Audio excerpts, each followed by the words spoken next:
નમસ્કાર વાલા વિદ્યાર્થી મિત્રો, સ્વાગત છે તમારું। આજે વાત કરીશું ધોરણ 7માં વિજ્ઞાન અને ટેકનોલોજીનો પાઠ નંબર 7 પ્રાણીઓ અને વનસ્પતિમાં શ્વસન જે પાઠ આપેલ છે તેના મિત્રો સ્વાધ્યાયનું આપણે આ વિડીયોમાં સચોટ અને સંપૂર્ણ સોલ્યુશન કરવા જઈ રહ્યા છીએ। વિદ્યાર્થી મિત્રો, વિડીયોની શરૂઆત કરીએ તેના પહેલાં તમે ખાસ ચેનલમાં નવા હોય તો ચેનલને પણ અવશ્ય સબસ્ક્રાઇબ કરી વિડીયોને લાઇક અને શેર કરવાનું ન ભૂલતા। મિત્રો, ધોરણ 7માં વિષય વિજ્ઞાન અને ટેકનોલોજીનો પાઠ નંબર 7 પ્રાણીઓ અને વનસ્પતિમાં શ્વસન જેના સ્વાધ્યાયના પ્રશ્ન નંબર 1ની વાત કરીએ તો કોલમ 1માં આપેલ વિગતોને કોલમ બીજી સાથે સરખાવીને આપીને જોડવાના છે। અહીંયા મિત્રો તમે જોઈ શકો છો, પહેલું છે કોલમ 1માં પર્ણરંધ્ર, તો અહીંયા જવાબ આવશે બી બાષ્પોત્સર્જન। બીજું જલવાહક પેશી, તો એમાં જવાબ આવશે મિત્રો ડી પાણીનું વહન। મૂળરોમ, એનો જવાબ આવશે પાણીનું શોષણ। અને અન્નવાહક પેશી, એમાં આવશે મિત્રો જવાબ ખોરાકનું વહન। હવે વાત કરીશું પ્રશ્ન 2 ખલિયા પૂરવાની છે, જેમાં પ્રશ્ન 1 હૃદયમાંથી રુધિર શરીરના બધા ભાગો તરફ ખલિયા દ્વારા વહન પામે છે, તો જવાબ આવશે ધમનીઓ દ્વારા। પ્રશ્ન 2 હિમોગ્લોબિન એ રુધિરના ખલિયાના કોષોમાં જ હોય છે, તો જવાબ આવશે રક્તકણો।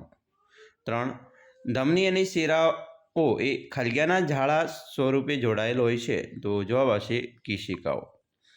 પ્રશ્ન 5 મનુષ્યમાં ખલિયા એ મુખ્ય ઉત્સર્જક દ્રવ્ય છે, તો જવાબ આવશે યુરિયા। 6 પરસેવો એ પાણી અને ખલિયા ધરાવે છે, તો ક્ષારો। પ્રશ્ન 7 મૂત્રપિંડ એ પ્રવાહી સ્વરૂપે શરીરના કચરાનો નિકાલ કરે છે, જેને ખલિયા કહે છે, તો એને મૂત્ર કહે છે। પ્રશ્ન 8 ઉત્સ્વેદન ખેંચાણ ખલિયા દ્વારા રચાય છે, જેથી પાણી ખૂબ જ ચાઈ સુધી ઉપર જઈ શકે છે, તો જવાબ આવશે બાષ્પોત્સર્જન। પ્રશ્ન મિત્રો 3 છે, સાચો વિકલ્પ પસંદ કરવાનો છે, જેમાં 1 વનસ્પતિમાં પાણી ખલિયા દ્વારા વહન પામે છે, તો આપણો જવાબ આવશે જલવાહક પેશી દ્વારા। પ્રશ્ન 2 વનસ્પતિને ખલિયા રાખીને પાણીનું શોષણ વધારી શકાય છે, તો જવાબ આવશે મિત્રો પંખા નીચે। 4 વનસ્પતિ અને પ્રાણીઓમાં ઘટકોનું વહન શા માટે જરૂરી છે, સમજાવો। મિત્રો જવાબ લખીશું કે વનસ્પતિ અને પ્રાણીઓને પોતાનું અસ્તિત્વ ટકાવી રાખવા માટે ખોરાક, પાણી અને ઓક્સિજનની જરૂર છે। સજીવોને આ બધું શરીરના એક ભાગથી બીજા ભાગમાં પહોંચાડવું જરૂરી છે। વનસ્પતિ અને પ્રાણીઓમાં ઉત્પન્ન થતા નકામા પદાર્થો એટલે કે ઉત્સર્ગ પદાર્થો શરીરના જે ભાગમાંથી નિકાલ કરી શકાય ત્યાં પહોંચાડવા પડે છે। આ બધું કરવા માટે પોષક દ્રવ્યો, ઓક્સિજન, ઉલ્લેચકો, અંતઃસ્ત્રાવો અને ઉત્સર્ગ પદાર્થોનું એક સ્થાનેથી તેમના કાર્યક્ષેત્ર પહોંચાડવા તે ઘટકોનું વહન કરવું જરૂરી બને છે। પ્રશ્ન 5 જો રુધિરમાં રુધિર કણિકાઓ ન હોય તો શું થાય? જવાબ રુધિર ગંઠાઈ જવાની પ્રક્રિયા રુધિરમાં રહેલી રુધિર કણિકાઓને આભારી છે। આપણા શરીરના કોઈ ભાગમાં ઈજા થાય કે ઘા પડે ત્યારે રુધિર વહેવા માંડે છે। રુધિરમાં રહેલી રુધિર કણિકાઓ વહેતા રુધિરને ગંઠાવી દે છે અને થોડી વારમાં આપમેળે રુધિર વહેતું અટકી જાય છે। જો રુધિરમાં રુધિર કણિકાઓ ન હોય તો ઈજા થતાં કે ઘા પડતા રુધિર ગંઠાઈ જવાની ક્રિયા ન થાય, આથી શરીરનું બધું રુધિર વહી જાય, જે પ્રાણઘાતક નીવડે। પ્રશ્ન 6 પર્ણરંધ્ર એટલે શું? પર્ણરંધ્રના 2 કાર્યો આપો। મિત્રો વનસ્પતિના પર્ણોની સપાટી પર નાના છિદ્રો આવેલા છે, તેને પર્ણરંધ્રો કહે છે। આ પર્ણરંધ્રો રક્ષક કોષોથી ઘેરાયેલ હોય છે। પર્ણરંધ્રના 2 કાર્યો નીચે મુજબ છે, જેમાં 1 વનસ્પતિના પર્ણરંધ્રો દ્વારા વધારાના પાણીનું બાષ્પોત્સર્જનની ક્રિયા દ્વારા બાષ્પરૂપ સ્વરૂપે બહાર નિકાલ થાય છે। 2 વનસ્પતિની પ્રકાશ સંશ્લેષણની ક્રિયા અને શ્વસન ક્રિયા દરમિયાન પર્ણરંધ્રોમાં વાત વિનિમય થાય છે। પ્રશ્ન 7 શું વનસ્પતિમાં બાષ્પોત્સર્જનનો કોઈ મહત્વનો ફાળો છે, સમજાવો। જવાબ વનસ્પતિમાં થતી બાષ્પોત્સર્જનની ક્રિયા વડે વધારાનું પાણી બહાર નિકાલ પામે છે। આથી વનસ્પતિ તથા આજુબાજુ ઠંડક પ્રાપ્ત થાય છે। બાષ્પોત્સર્જન દ્વારા પાણી બાષ્પ સ્વરૂપે ઉડી જાય છે, ત્યારે ચૂષક પુલ રચાય છે, જ્યાંથી મૂળથી ખૂબ જ ઊંચાઈ આવેલા ઘણે સુધી પાણી પહોંચાડી શકાય છે, જે પ્રકાશ સંશ્લેષણની ક્રિયામાં પર્ણોને ઉપયોગી બને છે। મૂળથી પર્ણો સુધી રચાયેલા પાણીનો સળંગ સ્તંભ જમીનમાંથી પાણી અને ખનિજ ક્ષારો દ્રાવણ રૂપે વનસ્પતિના ભાગોમાં પહોંચાડવા માટેનું શોષક બળ પૂરું પાડે છે।